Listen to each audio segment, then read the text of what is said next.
Colossenses capítulo 1, versículo 1.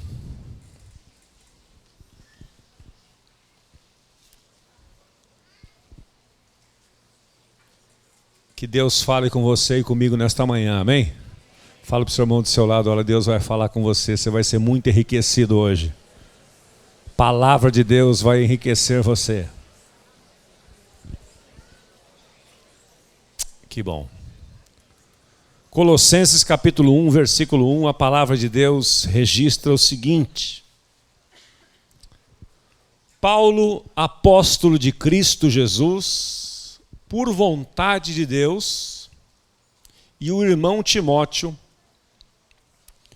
escrevendo aos santos e fiéis irmãos em Cristo, que se encontram em Colossos, que se encontram na Rua Eponina 390 também. Que essa carta se tornou escritura, né?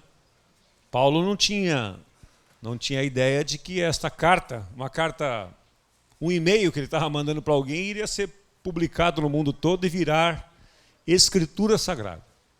Se virou escritura sagrada, se foi reunido nas escrituras sagradas, é porque foi inspirado pelo Espírito Santo de Deus.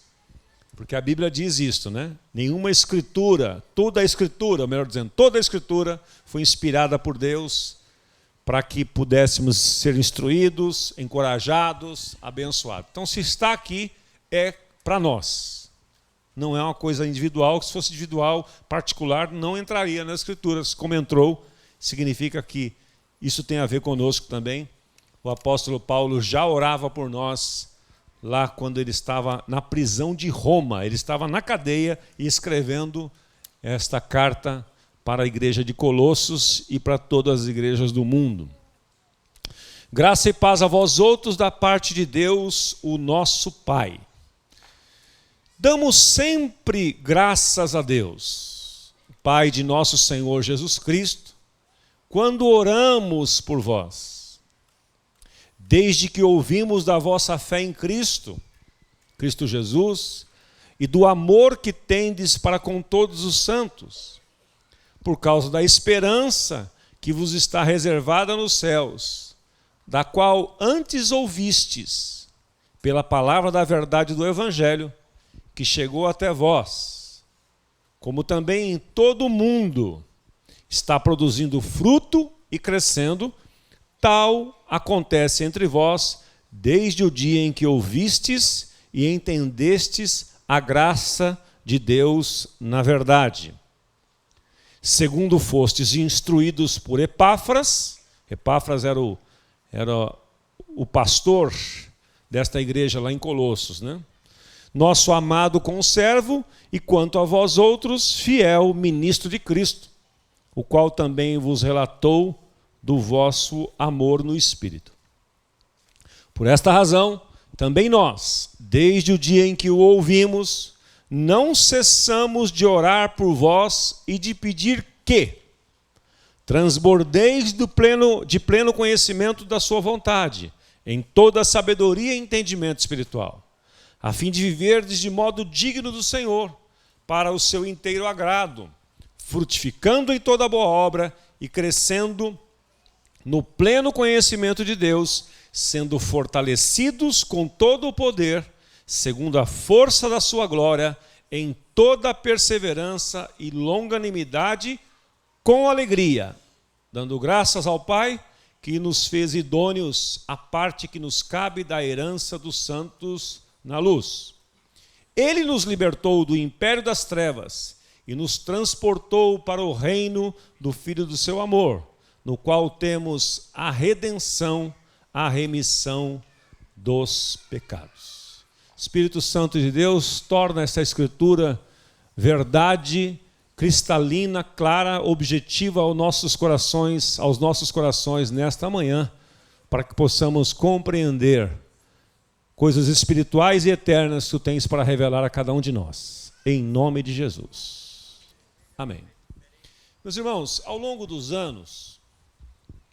meus anos de vida cristã, eu tenho descoberto eu tenho descoberto que eu preciso aprender a orar. Confesso para você que eu ainda não sei orar direito. E também confesso a você que parece-me que a oração é um mistério. É um mistério, é algo assim que ninguém parece ter certeza de que sabe orar. Se você olhar os santos do passado, os homens das Escrituras, os nossos heróis, parece que eles procuravam palavras para orar. Parece que eles procuravam cada vez mais aprimorar nisso. Os próprios discípulos de Jesus, quando andaram com ele, quando percebiam a tranquilidade de Jesus, quando eles percebiam a segurança de Jesus nas diversas situações adversas que ele passava, eles percebiam que havia nele uma confiança, um poder, uma graça, uma tranquilidade, uma paz, uma serenidade e, consequentemente, uma certeza de que o Pai estava com ele e que as coisas iam dar certo. Jesus não saía de manhã assim meio tenso, meio ansioso, dizendo: meu Deus, o que está acontecendo nesse dia hoje, né? Não, ele o tempo todo estava tranquilo, com suas emoções controladas. Ele estava em paz o tempo todo, em meio às maiores adversidades. Isto chama a atenção dos discípulos. E então, em dado momento, lá em Lucas capítulo 11, eles disseram assim: Senhor, ensina-nos a orar. Porque eles começaram, no meu entendimento, começaram a observar Jesus e falaram assim, acho que eles falavam uns com os outros: tem algum segredo na vida desse camarada que a gente precisa descobrir. Porque ele não se exalta, ele não está ansioso nunca. Ele tem confiança sempre, uma confiança inabalável.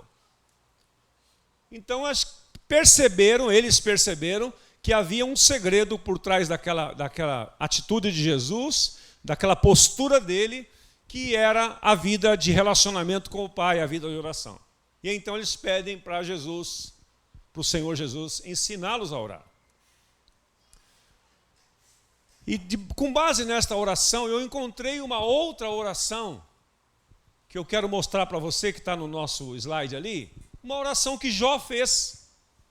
Num dado momento da sua vida, também Jó, passando por uma situação muito adversa na sua existência, ele, num dado momento, parece que ele dá uma palavra de desespero. Talvez como eu e você já fizemos muitas vezes. Então é sobre isso que eu quero comentar com você hoje. Orando com bases em valores eternos. Porque muitas vezes nossa oração, ela beira a oração do fariseu lá de Lucas 18, que orava de si para si mesmo. Orava pensando somente em si mesmo. Então Jó, num dado momento da sua vida, ele fez esta oração aí. Olha. Vamos observar as palavras que ele usou ali. Veja só. Ah, se eu soubesse onde o poderia achar. Ah, se eu soubesse onde encontrá-lo. Ele se sentia sozinho, isolado, temeroso, apavorado com certeza. Então ele faz essa exclamação: ah, se eu soubesse onde eu poderia achar, onde eu poderia encontrá-lo. Então me chegaria ao seu tribunal. Ele está vendo Deus como o juiz de toda a terra. Só que neste momento de tanta turbulência na sua vida, ele não sabe, a impressão que dá é que ele não sabe como encontrar Deus. E ele faz esta observação: ah, se eu soubesse onde eu poderia encontrá-lo, então eu me chegaria ao seu tribunal, exporia ante ele a minha causa, encheria a minha boca de argumentos, saberia as palavras que ele me respondesse e entenderia o que me dissesse. Por volta dos anos 90, caiu na minha mão um livro escrito pelo Charles Spurgeon, chamado A Oração Eficaz. Se você quiser, esse livro ele tem em PDF na internet gratuito. Eu achei ele ontem, porque o meu, até onde eu tenho metade das minhas coisas aqui, metade lá em casa, metade em outro lugar.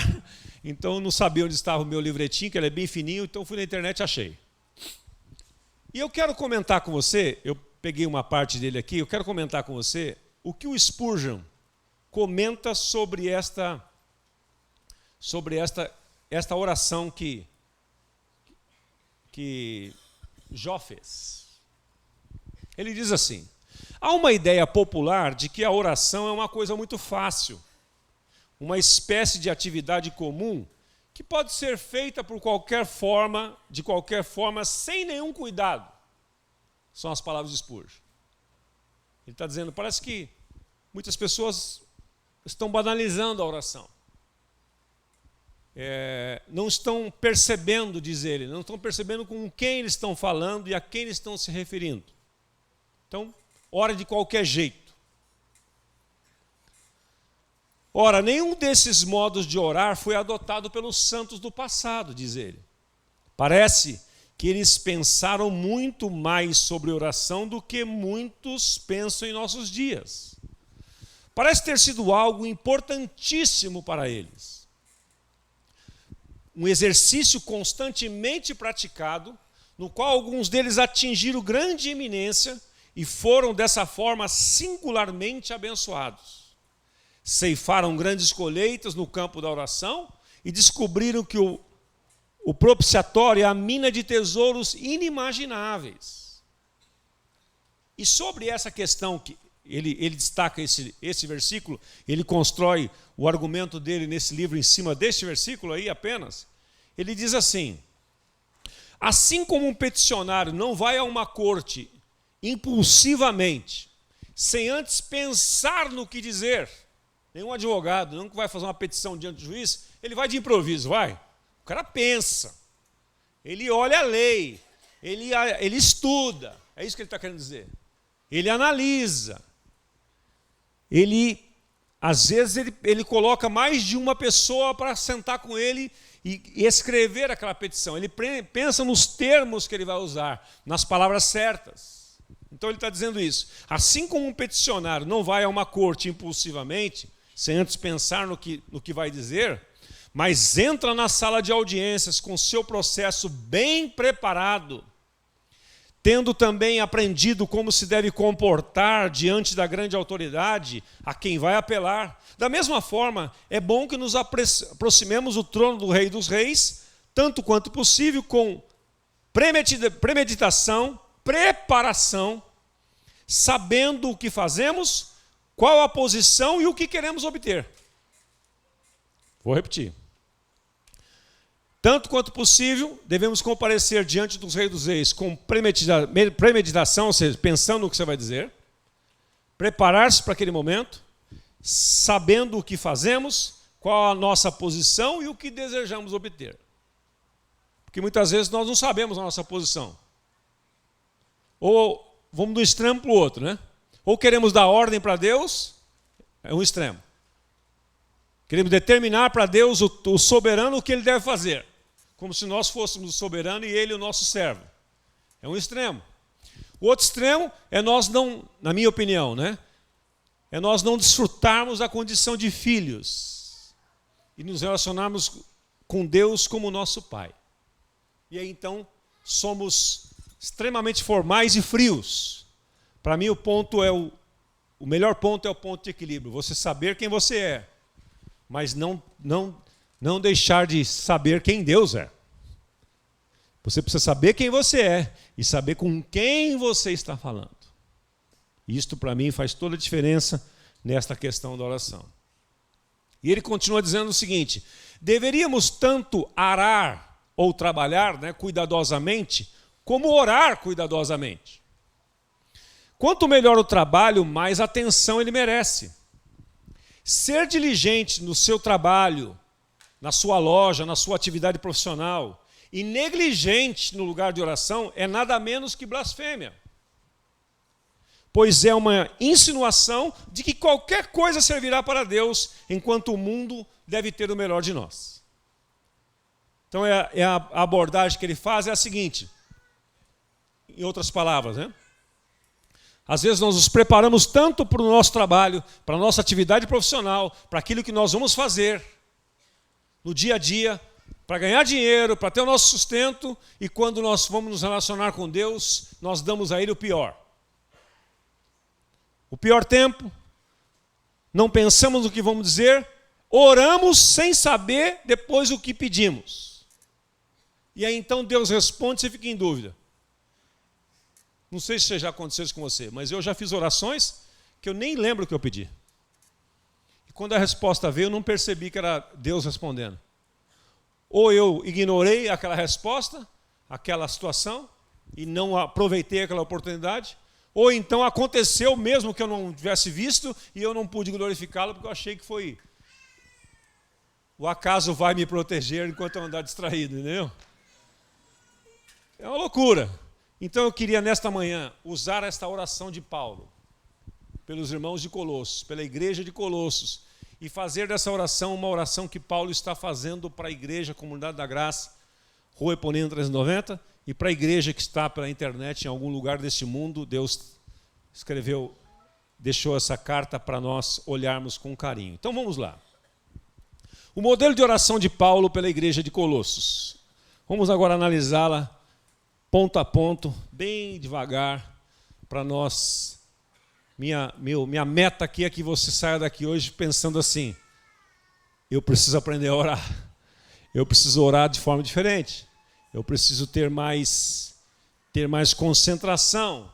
Eu preciso argumentar melhor nas minhas orações. É isso que Jó dizia, se eu soubesse onde eu poderia encontrá-lo. Nós sabemos onde encontrar Deus. Vivemos um outro momento, mas muitas vezes os nossos argumentos, as nossas petições, elas divagam. Nós nem sabemos o que estamos pedindo. E esse negócio é tão complexo da oração que lá em Romanos 8, 8:27 diz que o Espírito Santo, ele é o intérprete das nossas orações, porque não sabemos orar, não sabemos o que pedir, nem orar como convém. Tiago capítulo 4 diz que muitas vezes nós pedimos e não recebemos porque pedimos mal. E se você for analisar a sua própria vida, teve orações que você deu graças a Deus que Deus não respondeu com sim, certo? Quantos aqui tem uma experiência assim? Você fala, mas ainda bem que Deus não levou em consideração aquela besteira que eu falei. E na hora você, talvez em algumas orações, você tinha completa convicção de que você estava no caminho certo. Se Deus te desse... Então, alto lá, nós temos que ir devagar nesse campo da oração e contar com a misericórdia do Pai. E no finalzinho da oração, dizer para Deus assim, Pai, ó, tudo isso eu estou te falando, mas seja feita a tua vontade. Seja feita a tua vontade. Pode dar uma consertada aí, o senhor fica à vontade, tá? Esse aqui é o meu modo de ver. Vai leve, hein? Senão ele dá aquilo que você está pedindo e aí você pode se estrepar na vida, né? Então Paulo fez esta oração e escreveu esta oração, registrou, e ela tenho meditado nela umas 2 semanas já, ela tem me enriquecido demais, eu tenho procurado praticá-la e eu queria deixar essa semente no seu coração. Estou falando aqui de argumentação agora, tá? Como argumentar com Deus com base em valores eternos, porque muitas vezes as nossas orações são orações utilitárias, são orações para o aqui e agora, são orações assim bem basais, e nos esquecemos que nós temos uma eternidade pela frente, as pessoas com quem nos relacionamos também, e às vezes nós estamos perdendo tempo em impedir que ele prepare uma vaga no estacionamento para você, bem perto assim da porta de entrada do shopping, para você não andar muito, né? Você já fez essa oração boba assim, não? Confessa, eu já fiz. Senhor, prepara aquela vaguinha ali, Senhor, bem na porta. E Deus está querendo que você ande, que você respire. Ele quer mostrar alguma coisa para você no caminho, que você não está vendo e você está pedindo uma vaga privilegiada no estacionamento. Aí você chega assim, tem uma vaga, duas vagas abertas, fala, obrigado, senhor, entra, e a vaga de idoso, você nem sabe, quebra um princípio, transgride uma lei, e ainda agradece a Deus, dizendo, Deus é bom demais, sou queridinho de Deus mesmo, tô assim com Ele. Então vamos levantar o nosso nível de oração aí? Pergunta para o seu irmão, você quer levantar o seu nível de oração ou você quer orar por uma vaga de estacionamento ainda? Quer subir um pouquinho o nível ou quer continuar criança?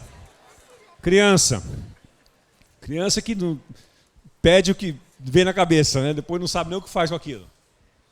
Bora lá. Vamos ler juntos ali então a oração de Paulo? Vamos aqui, agora situado no verso 9 até o 12. Vamos ali?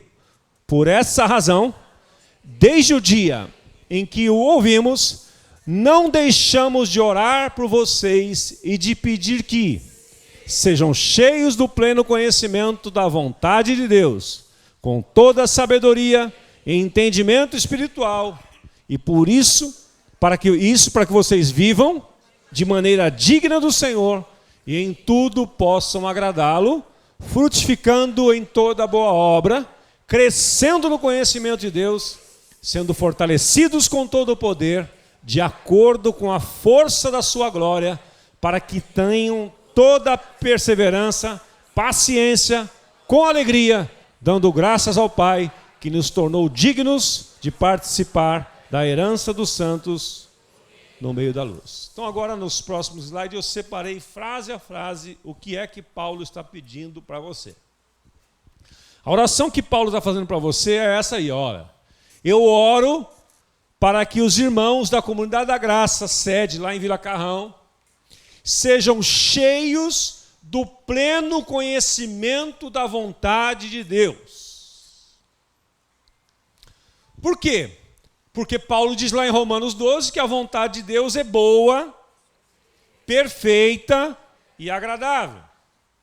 Então ele ora por nós, pedindo para que nós tenhamos esta revelação, que nós sejamos cheios, não de qualquer coisa, do pleno conhecimento da vontade de Deus. Porque se eu e você formos cheios do pleno conhecimento da vontade de Deus, a nossa vida será uma vida acima da mediocridade, acima da normalidade, uma vida de excelência. Imagine você vivendo nessa dimensão o tempo todo, tendo consciência. Você sai de manhã, você sai dia após dia para o seu trabalho, dia após dia para as suas atividades, tendo a consciência, estando cheio, sabendo do que Deus quer para você, sabendo quem você é em Cristo Jesus, sabendo da obra que Ele realizou na sua vida, sabendo do propósito pelo qual Ele te criou, sabendo do propósito pelo qual você está indo para o trabalho, para desenvolver aquela atividade, o tempo todo ligado nisto, cheio do pleno conhecimento da vontade de Deus. Você não viverá uma vida de estresse, de ansiedade, de pânico, de nada disso. Você viverá uma vida como Jesus viveu. Tranquila, equilibrada, sem nenhum desespero em coisa nenhuma. Porque você vai estar consciente de que você está debaixo do controle de um Deus Todo-Poderoso, que nada foge ao seu controle, a sua vida está nas mãos dele, você conhece a vontade dele, e mesmo que as coisas não caminhem de acordo com aquilo que você planejou, você é capaz de dizer assim, Senhor, eu estou tranquilo aqui, eu vou sossegar meu coração, porque eu sei que eu estou debaixo do controle da tua vontade, eu vou confiar, Senhor. Parece que as coisas saíram do meu controle, mas não saíram do teu controle, então eu vou descansar. Isso é viver uma vida cheia do pleno conhecimento da vontade de Deus. Jesus viveu assim. E esta é a vida que Ele quer que nós vivamos. Segundo pedido que Paulo faz, sejam cheios de sabedoria e entendimento espiritual. Sabedoria e entendimento espiritual. Imagine você viver uma vida com toda a sabedoria. Sabedoria, o que é a sabedoria? É o conhecimento colocado em prática. Porque muitas vezes nós temos o conhecimento de algumas coisas, Mas na hora de praticar, nós não agimos com sabedoria, ou seja, não fazemos aquilo que sabemos que deveríamos fazer. Então Deus quer, e Paulo orava por nós, para que nós fôssemos cheios de sabedoria e de entendimento espiritual, quer dizer, discernindo a vontade de Deus em todas as coisas. Na versão da Bíblia Mensagem ele diz assim: eu oro pedindo que Deus dê a vocês uma mente sábia e espiritual para adquirirem uma compreensão perfeita de como Deus trabalha. Isto é ter sabedoria e entendimento espiritual. Você consegue discernir o trabalho de Deus naquela circunstância. E se você conseguir discernir, você vai descansar. Se você perceber Deus agindo naquela circunstância, naquela situação, você vai descansar, você não vai ficar ansioso. Então é isso que nós precisamos aprender a orar, e esta oração modelo que Paulo deixou para nós, e é isso que eu tenho procurado fazer na minha vida, porque, e isso não só em relação a mim, mas em relação às pessoas que estão ligadas a mim.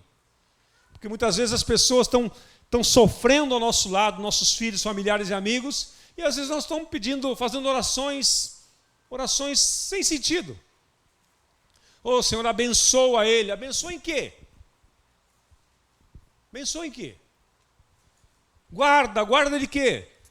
Então, essa oração traz foco em valores eternos. Que eles sejam cheios, que os nossos filhos, que o seu marido, a sua esposa, os seus filhos, os seus líderes, seus liderados, sejam cheios do pleno conhecimento da vontade de Deus, sejam cheios de sabedoria e entendimento espiritual, ou seja, consigam discernir as coisas espiritualmente. Porque muitas vezes o problema não é emocional, não é natural, ele é espiritual.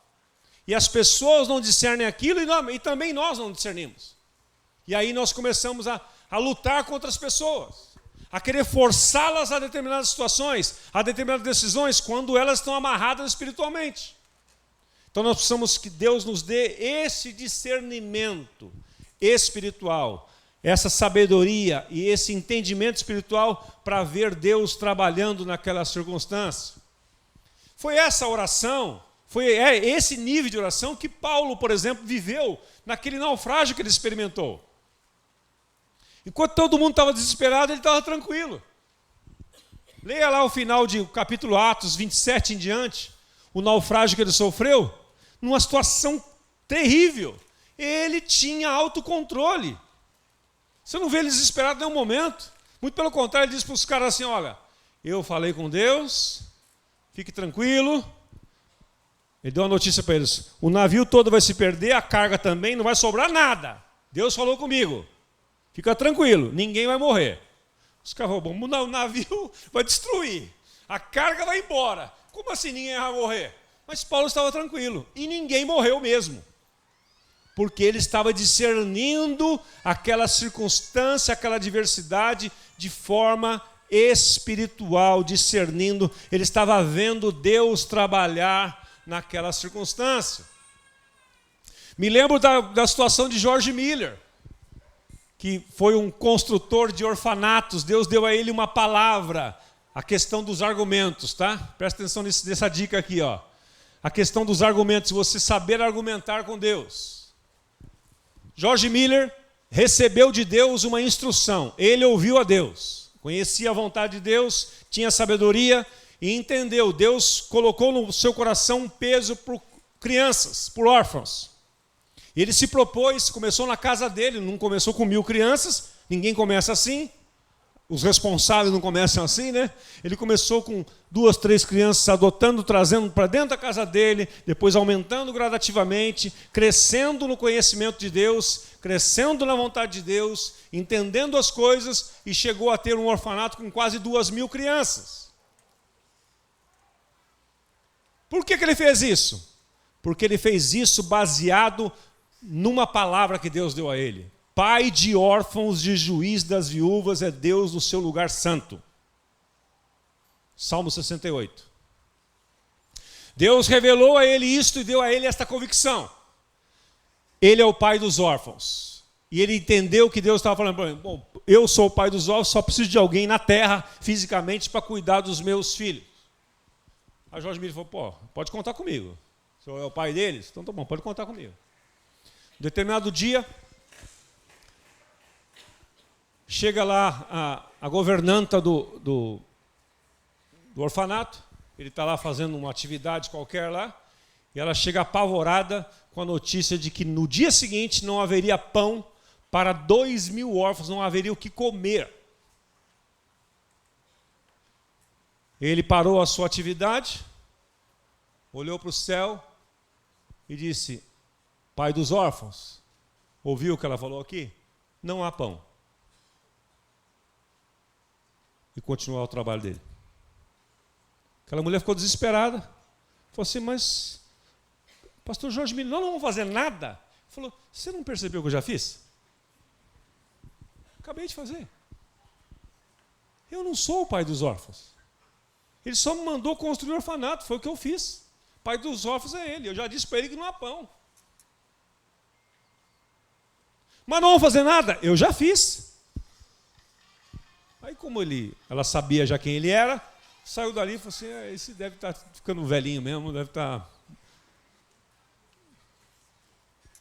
De madrugada, passando por aquela frente daquele orfanato, uma carruagem com uma carga total de pães, quebra a sua roda na frente do orfanato, a pessoa vai e bate no orfanato, está nos livros dele, na biografia dele, bate lá, falou: nós tínhamos um carregamento de pães que nós íamos levar para a cidade mais próxima, nossa carruagem quebrou aqui, não há como consertá-la, nós vamos perder toda essa carga de pães, nós queremos saber o que é aqui. Vocês aceitam receber esses pães? Então, meus irmãos, aliás, se você quer mexer nesse coisa de oração, lê a história de George Miller. Tem poucos livros dele, mas se você fuçar mesmo em livrarias antigas, você vai achar. Na editora Peço, por exemplo, você vai achar. Que coisa boa não está assim. Riqueza não está assim jogado, não. Riqueza você tem que cavar. Inclusive livros. George Miller. Ele viveu assim. Ele tinha discernimento. Ele tinha entendimento espiritual. Então é possível viver assim. Outros tantos viveram assim. Discernindo. Você já deve ter visto pessoas no seu relacionamento. Pessoas que, em meio às adversidades, elas estavam serenas. Estavam tranquilas. Por quê? Porque elas estavam cheias de sabedoria e entendendo, discernindo. Deus trabalhando na situação. Então tem N casos que você pode estar lembrando aí, eu também, não vou me estender aqui, mas eu queria fazer isso para ilustrar para você que é possível. Eu não estou falando de uma coisa utópica, estou falando de uma coisa real, possível, e que nós podemos desfrutar disso. Paulo orava para que eles vivessem de maneira digna do Senhor. A palavra digna aí significa agradável, significa apropriada. Nós precisamos orar, fazer essa oração pelos nossos filhos, pelos nossos discípulos, pelos nossos discipuladores. Senhor, que nós vivamos todos de maneira digna, de maneira apropriada, que agrade a Ti, Senhor. Agradá-lo em todas as coisas. Muitas vezes nós estamos pedindo coisas para agradar a nós. As nossas orações são para nós mesmos. Mas nós precisamos mudar o nosso modelo de oração. Precisamos crescer. Senhor, eu quero viver de maneira digna, eu quero viver de maneira que eu possa agradá-lo em todas as coisas. Vou sair para o trabalho esta semana, Senhor, eu quero agradá-lo em tudo que eu fizer. Eu quero viver de maneira digna, de maneira apropriada ao Evangelho, de maneira apropriada para que o Teu nome seja glorificado, que as pessoas vejam as nossas boas obras e glorifiquem a Ti que está nos céus. É essa a maneira do cristão viver. Frutificar em toda a boa obra. Deus quer que você tenha uma frutificência maravilhosa, em todos os sentidos.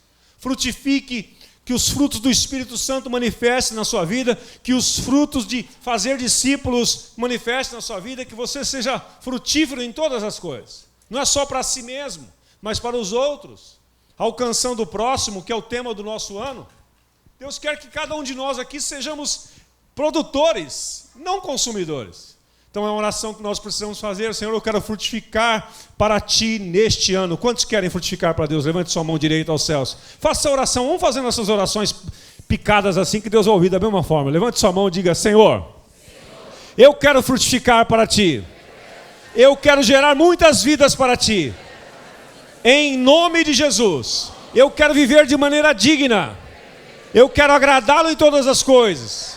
Quero ser cheio de sabedoria, ter entendimento espiritual, ser cheio do pleno conhecimento da Tua vontade, porque a Tua vontade é boa, é agradável e ela é perfeita. Vamos aplaudir ao nosso Pai.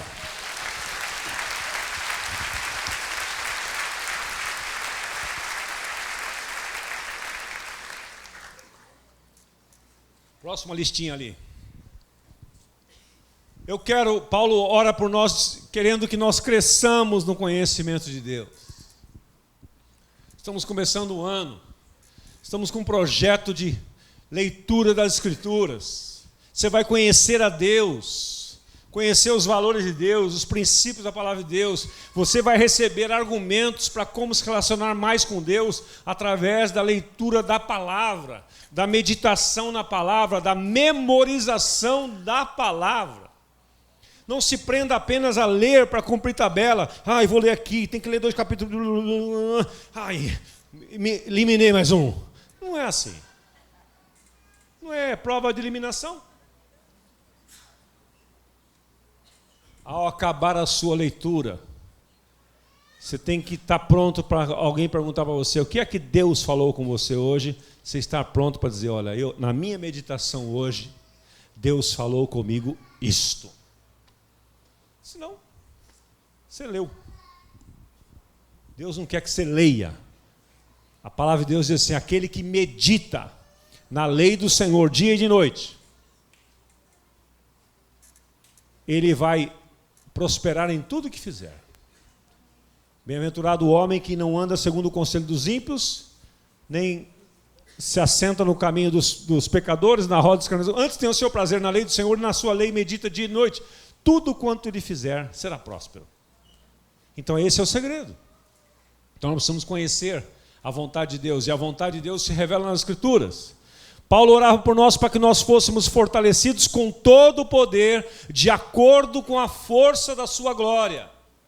Deus quer dar a você poder. Deus quer dar a você autoridade.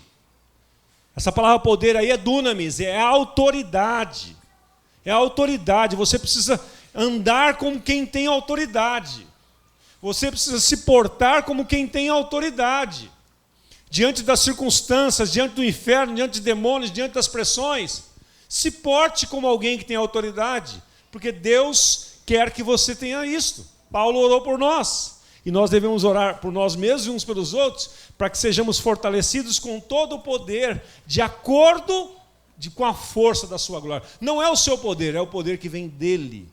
É o poder que, oriundo da sua morte e ressurreição, da vida de Cristo que está em você. E aí então eu gosto muito dessa expressão: que tenham toda a perseverança e paciência com a alegria. Toda a perseverança e paciência com alegria. Orar para que nós possamos perseverar. Perseverar é ser contínuo, é dar continuidade nas coisas que você começa. É você ser constante, não inconstante. Muitos de nós somos muito inconstantes. Uma hora queremos uma coisa, outra hora queremos outra, mudamos depois. Deus quer que nós sejamos perseverantes. E para isso você precisa saber exatamente o que você quer. E quando você for orar, ter a certeza que aquela oração está alinhada com os propósitos de Deus. Outra coisa que o Spurgeon fala nesse livro dele, uma das boas maneiras de você argumentar com Deus, ele cita John Owen, que ensinou sobre isso, é você conhecer, ter conhecimento da vontade de Deus expressa nas Escrituras. Segunda coisa, para você ter bons argumentos, é você conhecer aquilo que Deus prometeu. Para isso tem que conhecer a palavra. Porque quando você tem conhecimento de que Deus prometeu aquilo, você se enche de fé. Você tem convicção em pedir. Aí então se cumpre o que Jesus ensinou sobre o poder da concordância. Quando ele diz: quando 2 de vós concordarem acerca de qualquer coisa na terra, meu Pai que está nos céus vai conceder isso. Mas não é qualquer coisa. Está qualquer coisa ali, mas você sabe que não é qualquer coisa. É de acordo com a vontade dele. Vamos concordar aqui para nós termos uma Ferrari, nós dois. Não tem cabimento, porque a oração que Deus honra é aquela oração que está cheia do conhecimento da vontade dele. E aí então, quando você toma a promessa de Deus dos seus lábios, e então ora sobre aquilo que Deus prometeu, ele é fiel para cumprir o que prometeu. Ele é fiel. Lembra-se de Moisés lá no deserto? Quando Deus falou para ele, eu não vou mais com esse povo não. Eu cansei. Vai você sozinho, Moisés. Moisés vai para um pouquinho, Senhor. O que tu farás ao teu grande nome? Foi o Senhor que tirou esse povo do Egito, não fui eu. Parece que Deus fez um teste com Moisés, né? Para ver se ele estava bom de argumento. E Moisés passou no teste. Espera um pouquinho, Senhor. Quem tirou esse povo de lá não fui eu. Eu estava quietinho lá na casa de Faraó, no palácio, o Senhor foi lá me chamar, precisava de alguém para ser porta-voz. Eu lembro que eu falei para o Senhor que eu era gago, lembra, Senhor? Estou aqui lucubrando na oração de Moisés, né? Eu falava para o Senhor que não sabia falar, o Senhor falou que ia resolver o meu problema, que ia estabelecer um porta-voz, chamou meu irmão, está lembrado? Então, o Senhor tirou o povo de lá, agora o Senhor vai parar no meio do caminho que tu começastes? O que tu farás ao teu grande nome?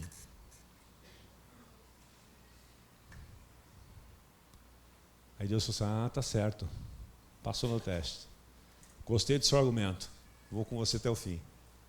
Então você precisa conhecer as promessas de Deus. Vou dar um exemplo mais pontual para você. Está vendo os seus filhos lá, se distanciando dos caminhos do Senhor. O que você faz? Senhor, não entendo porque está acontecendo isso, quanto mais... Não adianta se lamuriar, encha de argumentos a sua boca. Pegue a palavra de Deus, vai lá em Isaías 54, 13, abre a palavra de Deus e fala, Senhor, está escrito aqui, todos os teus filhos serão discípulos do Senhor e a paz dos teus filhos será abundante.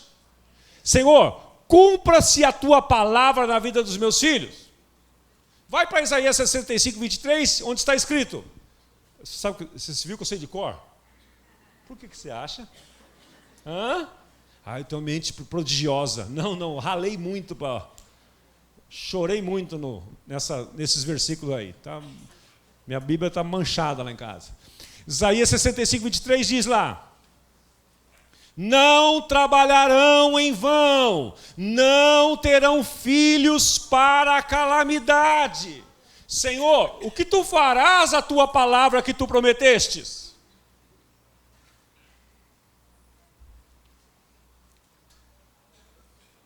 Como ensinou o pastor Antônio esses dias, vai ser assim mesmo, Senhor? Tu não vai fazer nada? A coisa vai acontecer assim mesmo? É isso mesmo que tu queres? Eu perder os meus filhos, perder minha casa?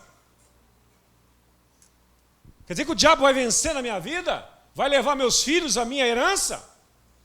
Ou como ensinou a Edmeia uns anos atrás, né?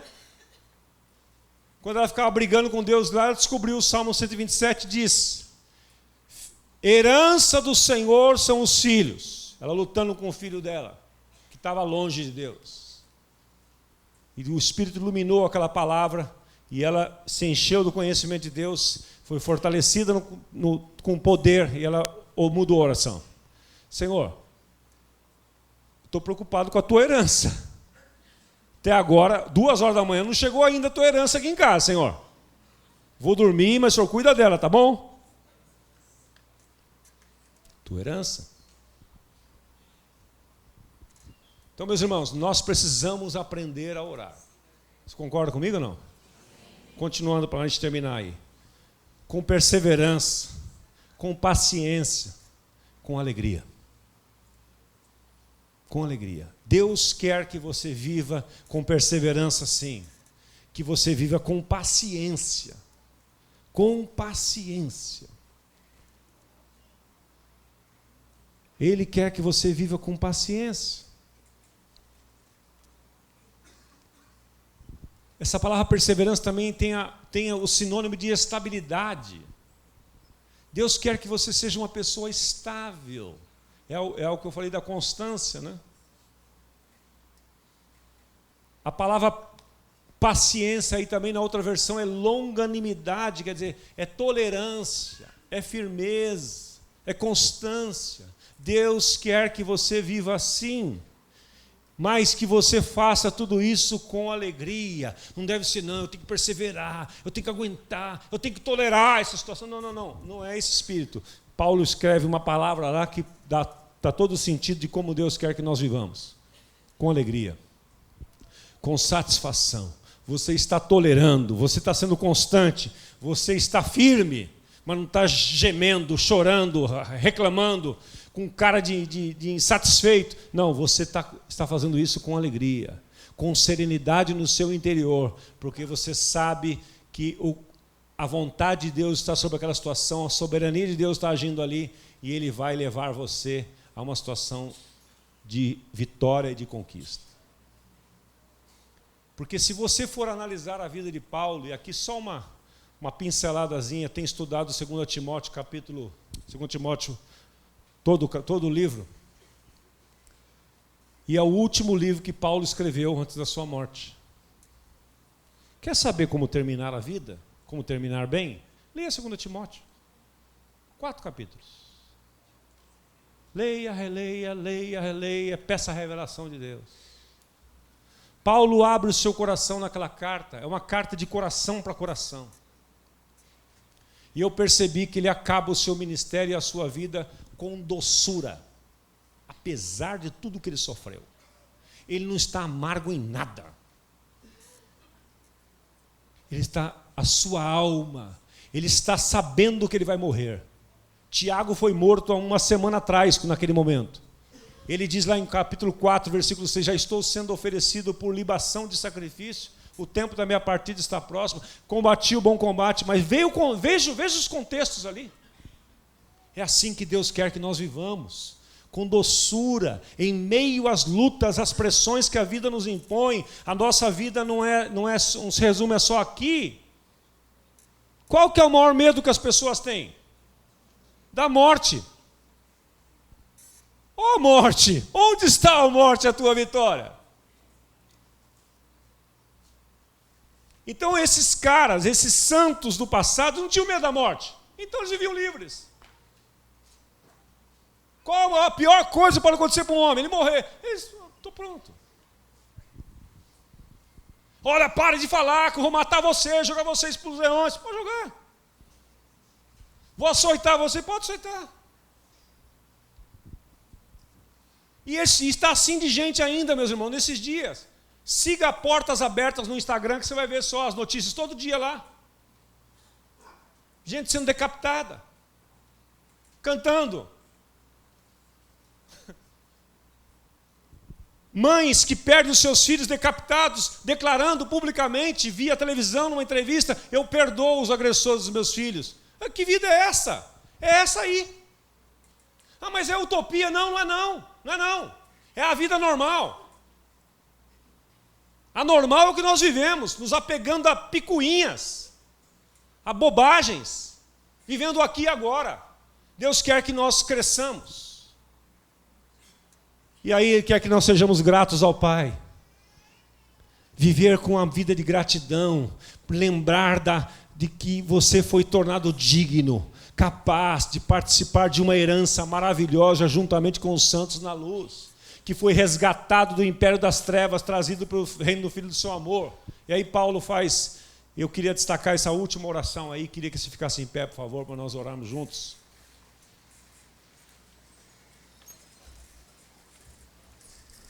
Para mim, o resumo de tudo isso,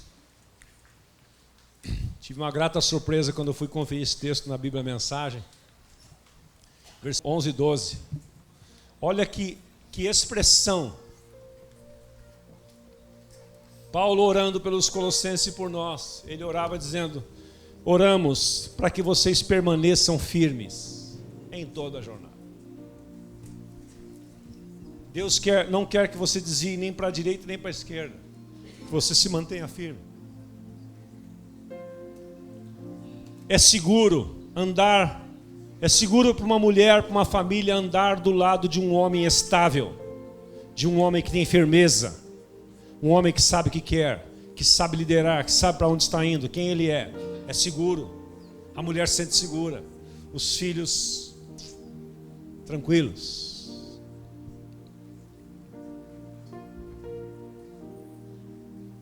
Deus quer homens que você seja firme em toda a jornada, que você não se desvie nem para a direita nem para a esquerda.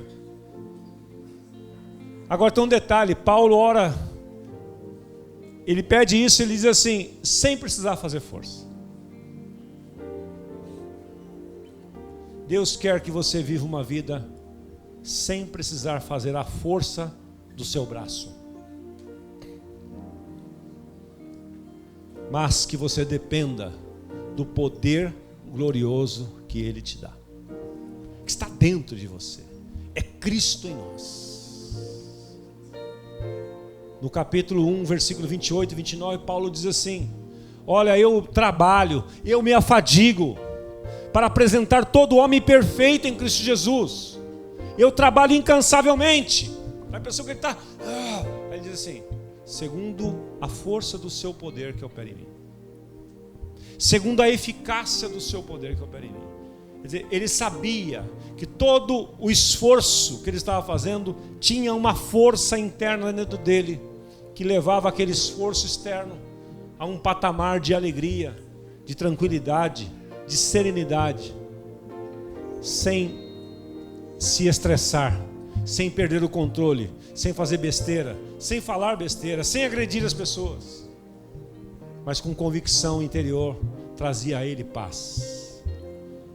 Essa é a minha oração que eu tenho feito diariamente por mim mesmo, pelos meus filhos, pelos meus discipuladores e pelos meus discípulos. Que eles permaneçam firmes em toda a jornada, sem precisar fazer força, mas dependendo do poder glorioso que Deus nos dá.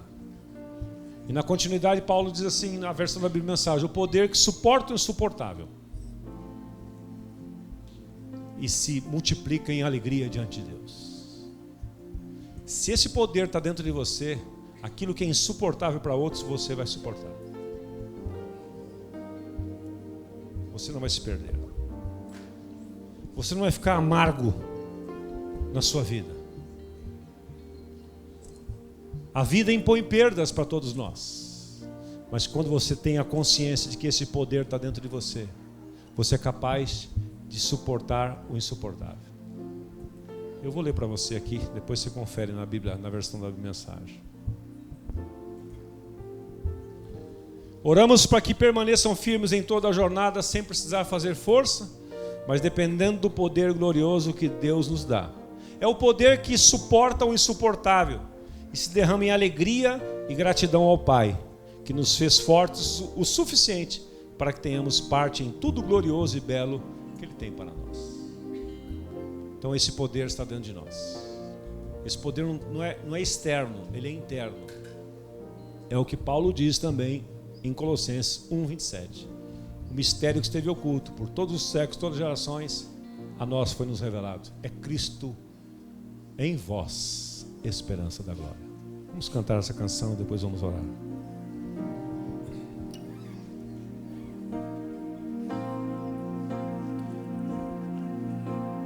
Perto quero estar,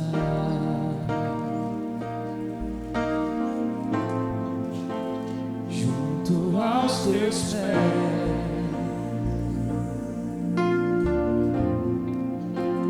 pois prazer maior não há que me render e te adorar. Tudo que há em mim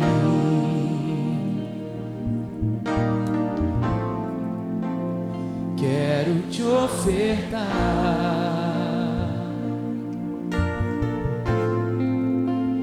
mas ainda é pouco, eu sei, se comparado ao que ganhei. não sou apenas servo, teu amigo me tornei.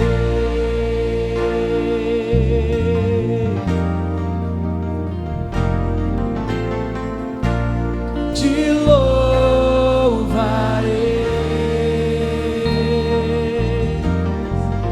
não importam as circunstâncias, adorarei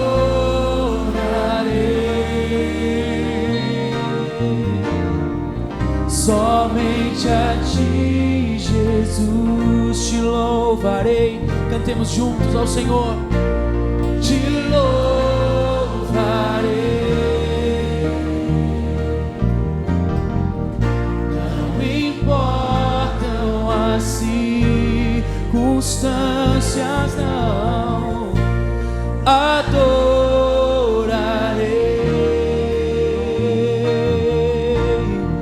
somente a ti, Jesus.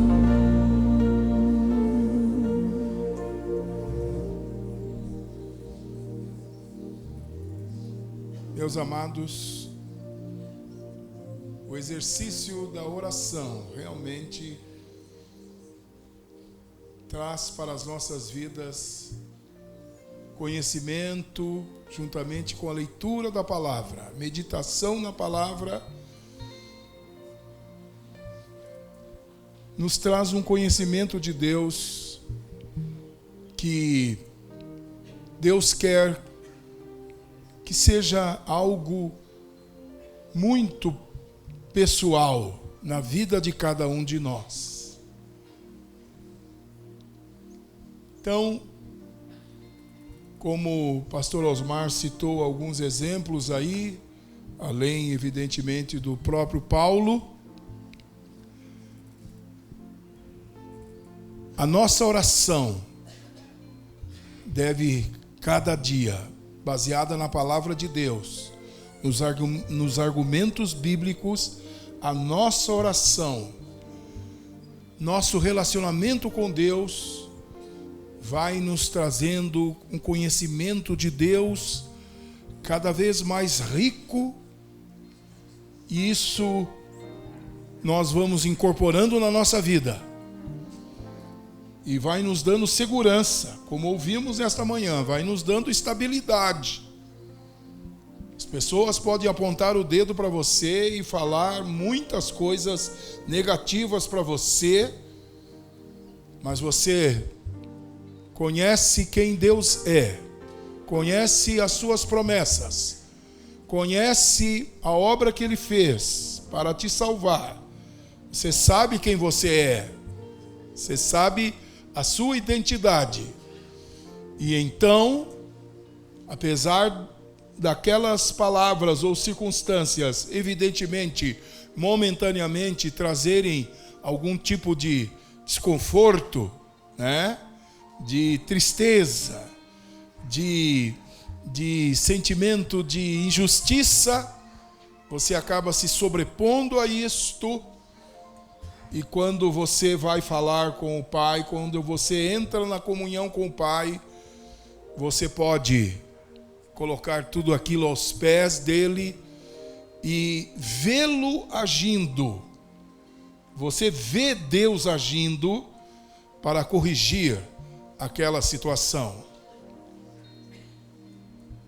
Eu tenho aprendido isto na minha vida de comunhão com Deus, né? Recentemente, quando o Senhor levou o meu filho mais novo para a sua glória, para estar com ele, eu aprendi lições incríveis, não é? Eu tinha uma promessa de Deus, eu tinha uma palavra de Deus, mas era uma promessa para mim, que eu queria ver a minha vontade sendo feita na vida do meu filho, que era que ele vivesse. Mas aquela palavra não se cumpriu, porque a vontade do meu filho foi ficar com o Senhor. Então eu aprendi algo, nunca li em livro nenhum. Eu tinha uma promessa, uma palavra que me sustentou o tempo todo. Mas no fim Deus me mostrou, essa promessa era para você. Mas o principal interessado não quis esta promessa. Ele preferiu uma promessa maior. Ele preferiu estar com o Senhor. E eu disse, ele está absolutamente certo. Se eu fosse ele, faria a mesma escolha. E depois de mais de um ano e alguns meses que isso aconteceu, outro dia eu consegui dizer, Senhor, eu te agradeço, porque tu levaste o meu filho. Eu nunca tinha feito essa oração, porque nós somos seres humanos, não é? Mas outro dia eu me surpreendi, eu não tinha planejado, mas aquilo saiu da minha boca. Porque como nós ouvimos hoje, não é a nossa vontade que deve prevalecer em todas as circunstâncias. E no caso nem foi a vontade de Deus, mas foi a vontade do meu filho. E eu tive que respeitá-la e aceitá-la, porque a melhor coisa que pode nos acontecer é estar com o Senhor, como Paulo diz, escrevendo aos Filipenses. Para mim é muito melhor partir e estar com o Senhor. É o que ouvimos hoje. Maneira de encarar a morte. Tudo isto muda quando nós temos intimidade com Deus, conhecemos a palavra, falamos com Ele, com argumentos bíblicos, e Ele nos responde também, com argumentos bíblicos, porque Ele não foge da sua palavra. Então você, meu irmão, está sendo desafiado nesta manhã a você priorizar a sua vida com Deus. Não há nada mais rico na nossa vida, não há riqueza maior que nós possamos desfrutar nesta vida do que a comunhão com Deus.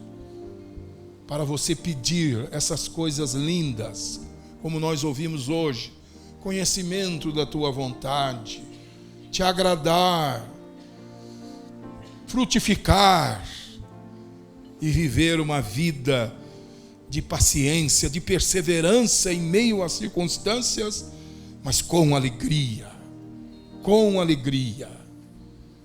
E quando você tem essa experiência, você se torna um instrumento de levar aos que convivem com você segurança, estabilidade.